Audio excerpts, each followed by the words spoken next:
प्रवेश गरिसकेपछि त्यहाँ रजिस्टरमा हाजिरी गर्नुभन्दा पहिला यहाँ चाहिँ आफ्नो उपस्थिति जनाएर अनि त्यसपछि हामी अफिसमा पसेर रजिस्टरमा हाजिरी गर्ने गरेछन्।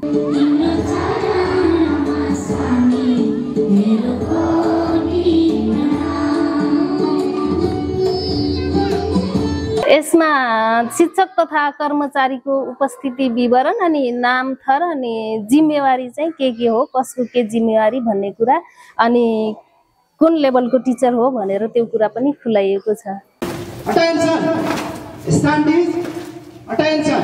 टिचरहरूको एटेन्डेन्स जनाउनको लागि प्रयोग गरिएको छ। यो हेरेर चाहिँ हामी को उपस्थित हुनुहुन्छ को अनुपस्थित हुनुहुन्छ भन्ने कुरा सबै कुरा त हाम्रो सेक्टर इन्चार्जलाई थाहा हुँदैन, को आउनु भएको छैन भन्ने।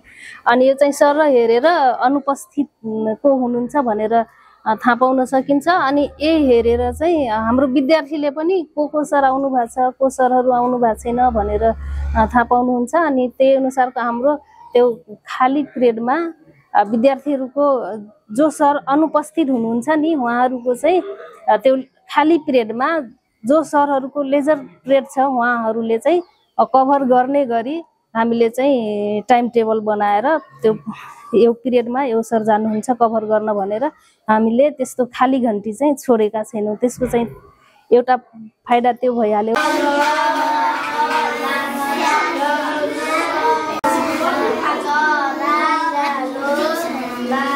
अनि बाहिरबाट अनुगमनमा आउँदा पनि झट्टै सुरुमा आउने बित्तिकै को अनुपस्थित हुनुहुन्छ को उपस्थित हुनुहुन्छ भन्ने कुरा चाहिँ यसले देखाउँछ, सोध्नै पर्दैन। यो हेरेरै थाहा पाइन्छ कि को कतिजना उपस्थित हुनुहुन्छ र कतिजना अनुपस्थित हुनुहुन्छ भन्ने कुरा।